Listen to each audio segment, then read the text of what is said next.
So thank you all for coming. I'm Mike, and today with my guest Victor, we'd like to talk about how technology can help you sell more through personalized promotions.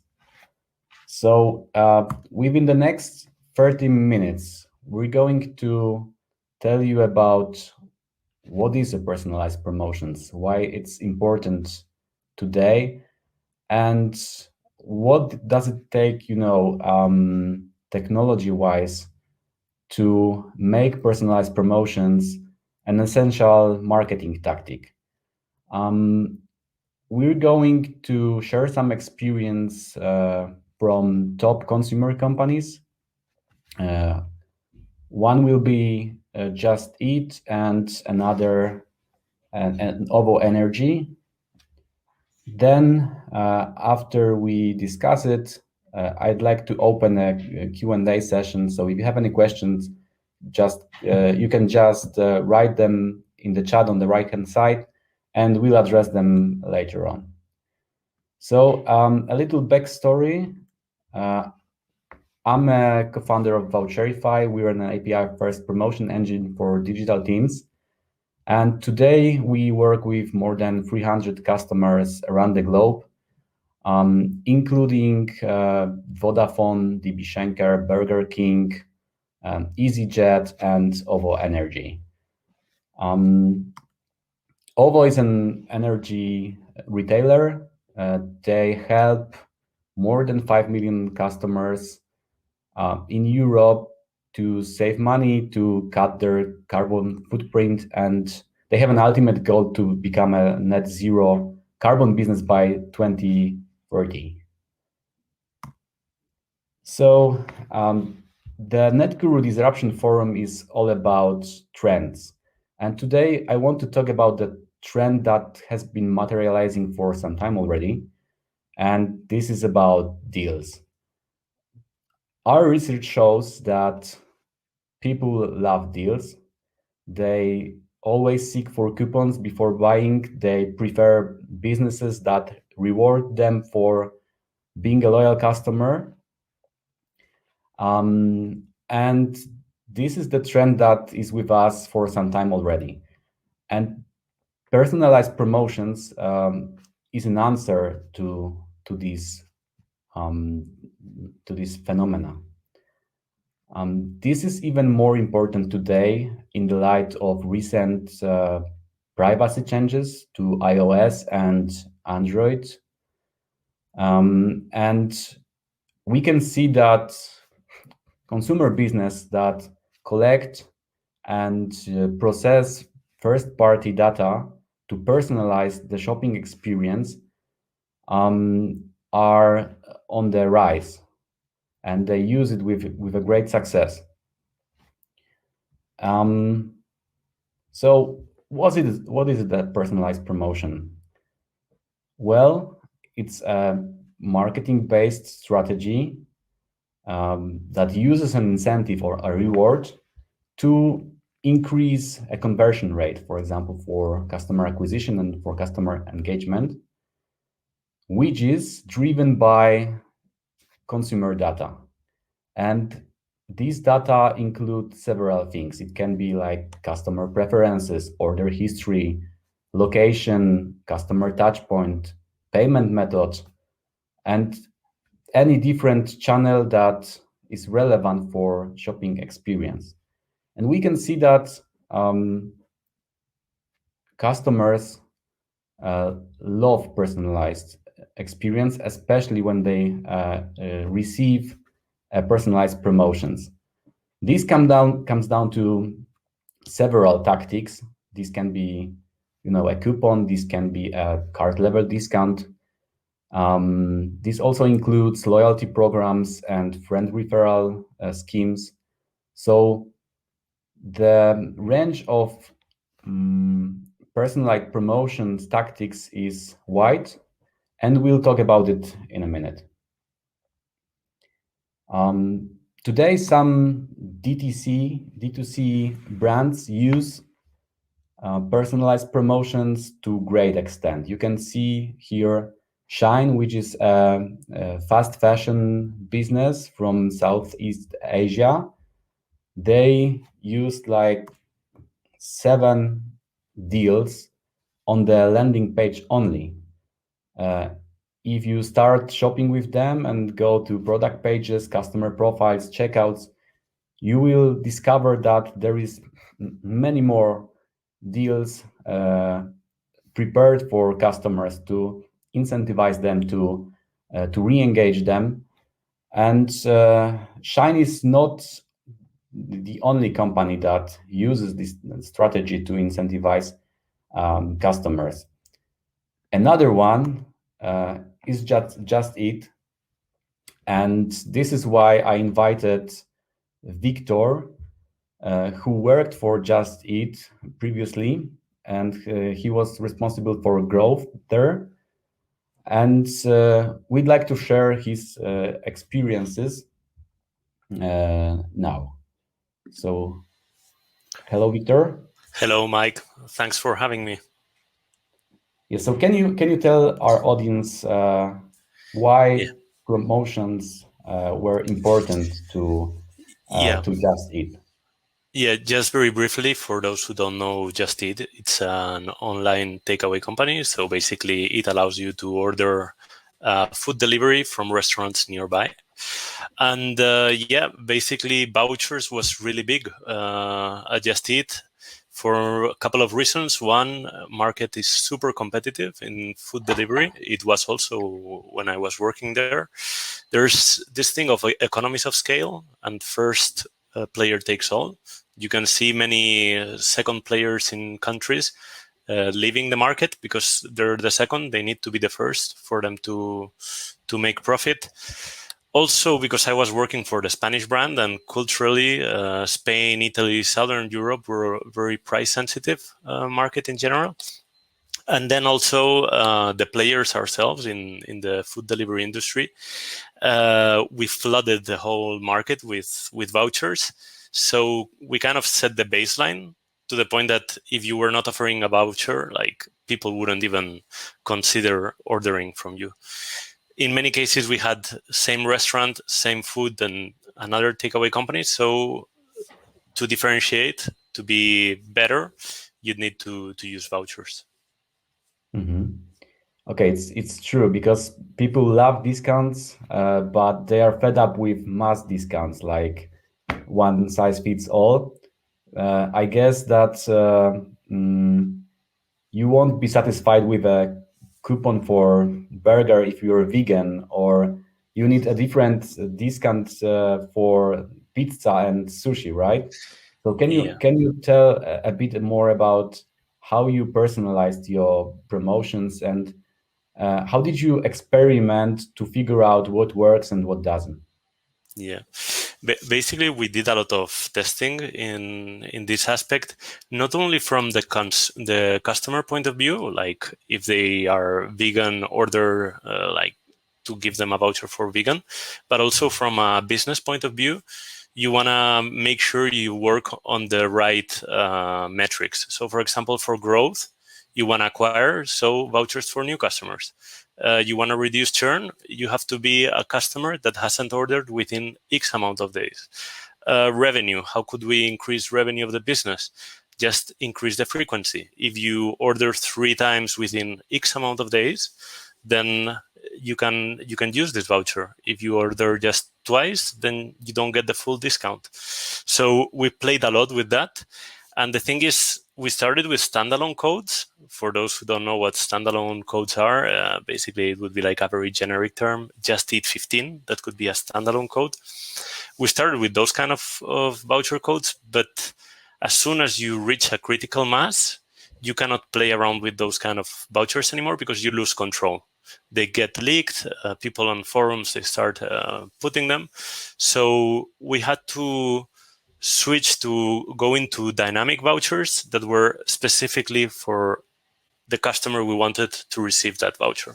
So that's basically how we did Justit. And then the next step after that was creating the referral, but it worked a little bit weird because it was like a completely separate platform. Mm-hmm. Yeah, speaking of that, what did it take to launch personalized coupons, technology-wise?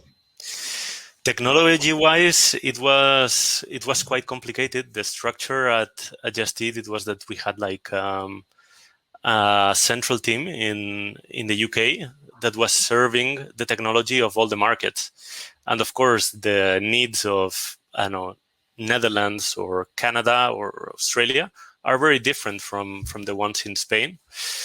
This team managed to create a very strong voucher tool, but the problem was that it had very little local responsiveness and it was made very rigid. This rigidity is positive because you limit how much marketeers can screw up their own work, like the tool. For example, once you set an expiry date for a voucher, you couldn't move it. Mm-hmm. It was good because you can prevent errors from the marketing team, but at the same time, if someone had made a mistake and needed through force to move the expiry date of a voucher, we would need to contact the tech team in the UK, and that would take forever. So it was a very complex tool. It was a very complex tool, plus the way it was created. First, we started with standalone codes. Then another tool was created on top that allowed to do dynamic. Then the referral, it was quite complex. Mm-hmm. I see. So you had a flexibility to some degree, but the more complex your campaign become, the more communication overhead and waiting you had, right?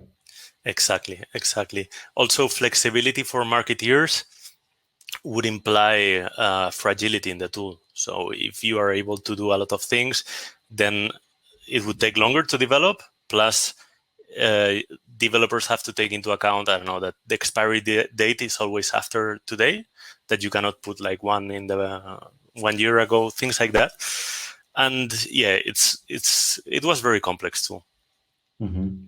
I see. I mean, this sounds familiar to me because our customers complain about the same things, right?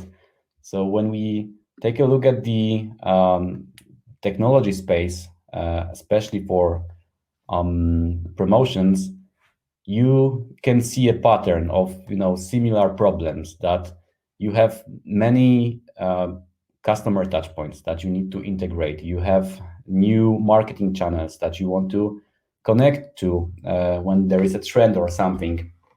Also, problems coming from the interdepartmental communication, and many data sources, and coming from the fact that today a modern marketing team uses more than, I guess on average it was like 30 tools. So you have a lot of tools, a lot of data isolated that you need to connect to make your shopping experience personalized. And we hear these kind of issues more and more, and decided to create a tool for that. And you are a user of this tool, right?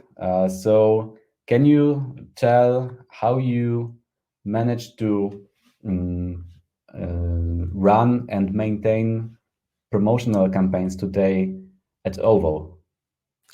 Yeah, Mike, as you mentioned before, OVO Energy is an energy supplier.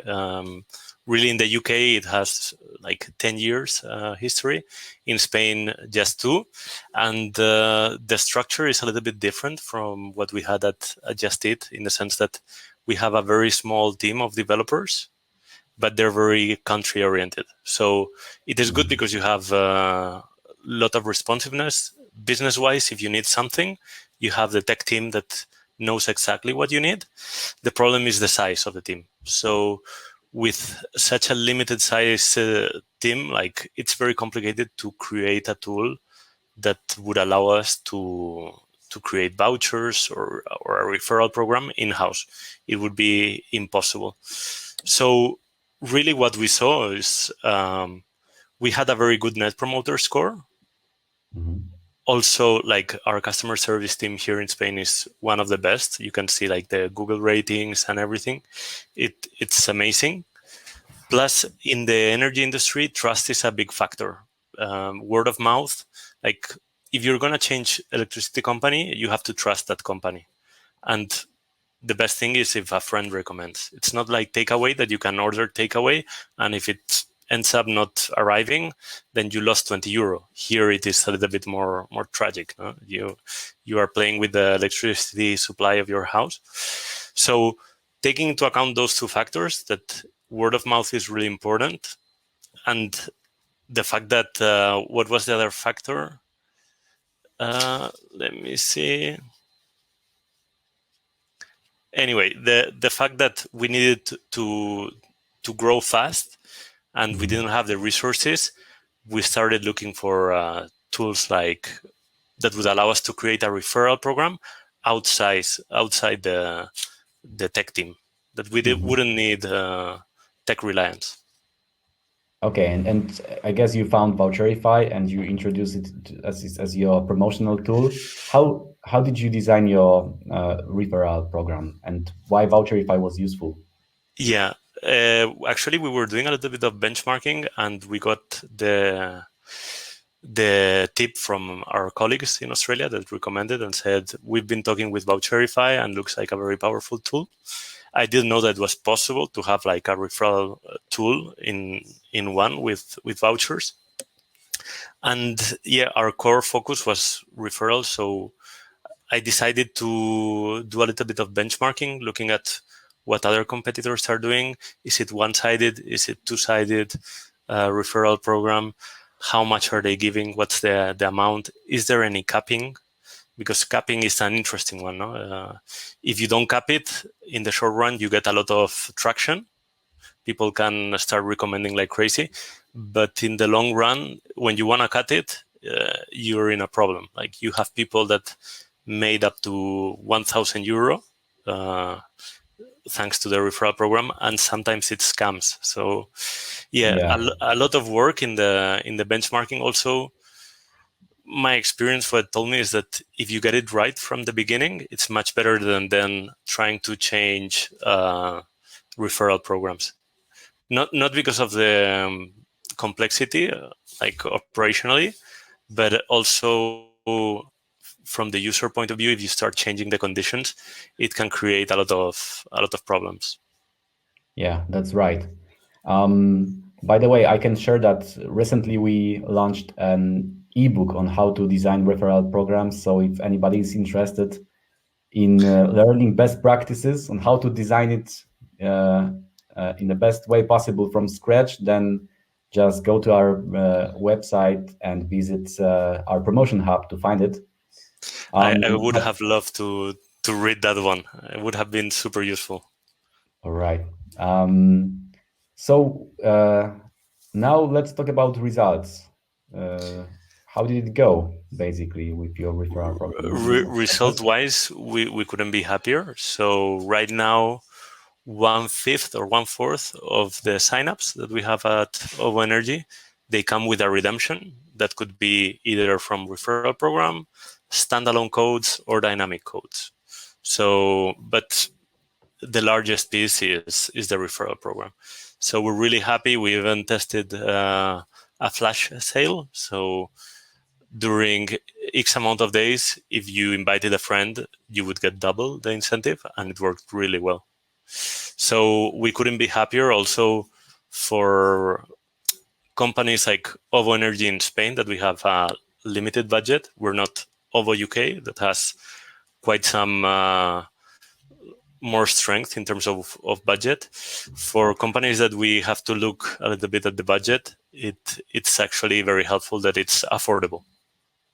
Mm-hmm.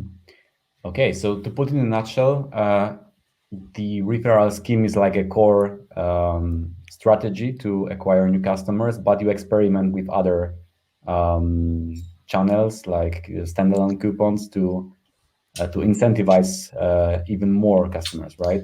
Yeah, that's the cool thing, that with one same platform you can do both. So in the end, I started with the referral program, was the core, focus, but now like I'm using standalone codes a lot. One use case, for example, we have agents picking up the phone and trying to help customers, people that call, sign up. And we gave them a standalone code. And if they see that they cannot manage to sign up the customer, they can use this voucher as something exceptional. So Yeah, it is really, really clean, because it is either the agent putting it in our website, or they give the code to the customer, and they can sign up on their own whenever they want. So yeah, that's a nice way to yeah. incentivize the customer. So basically, what I can learn from your story is that Voucherify became a central tool to run your promotions, and this is a pretty common thing, that our customers start with one tool and then they experiment to figure out what works, what doesn't, and Voucherify enables them to make it smooth, so they don't need to wait to to the tech team to react. They can manage it on their own. At the same time, developers aren't bothered with requests like, "Hey, please delete this voucher because it's getting overused." And the managers are happy as well, because the time to market is fast now. They don't need to wait like a couple of months to implement promotional strategy. Can you tell how long did it take to launch your referral scheme at the beginning? So really, it took a couple of months, maybe 3 or 4.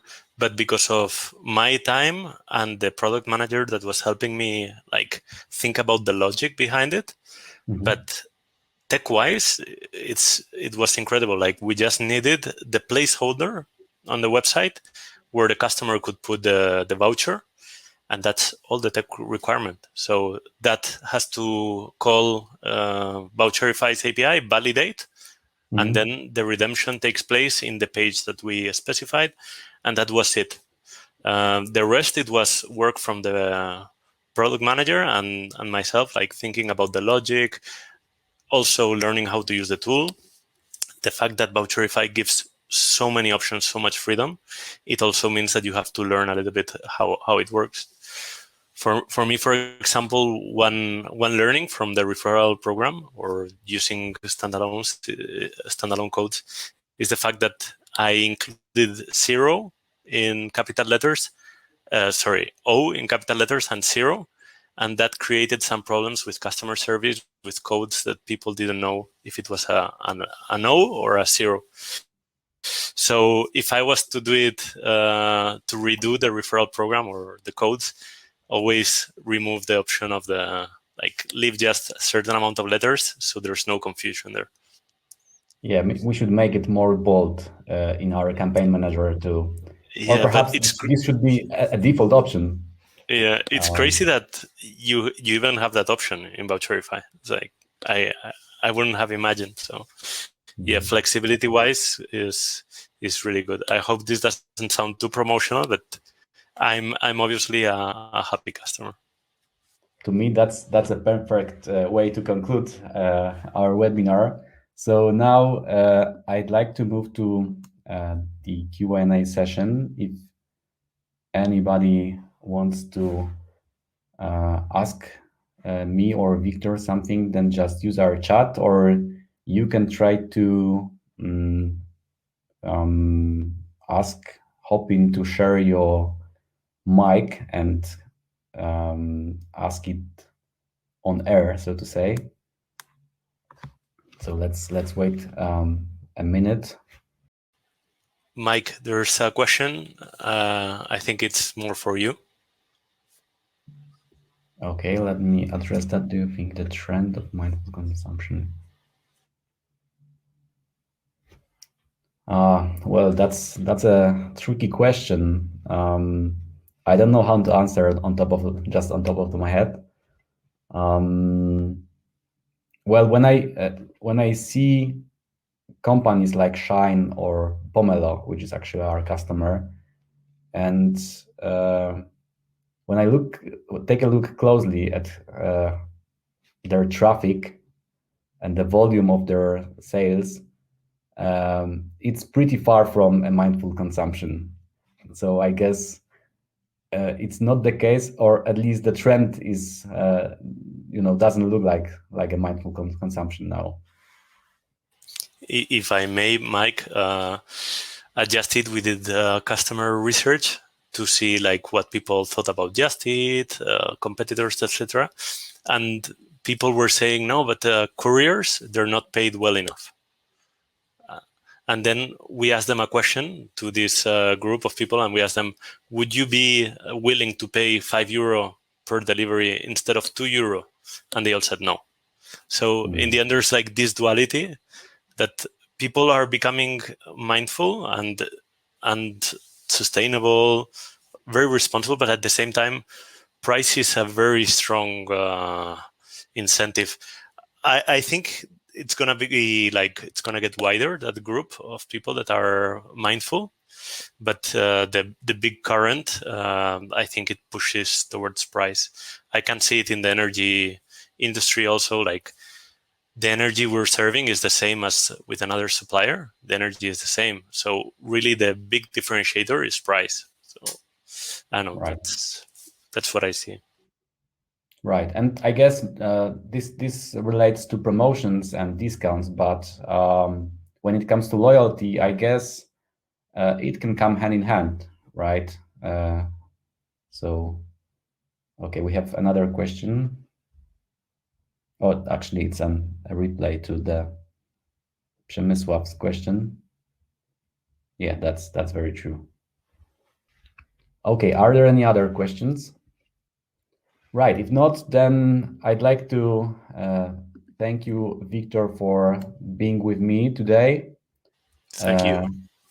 This was a really nice lesson on promotions across consumer business. Different categories, because Justit and OVO are different, but it seems like promotions can be a universal tool for both of these businesses. Thank you all for coming, and I invite you to visit our website to learn more. Thanks for having me, Mike. Thanks, everyone. Bye. Bye-bye.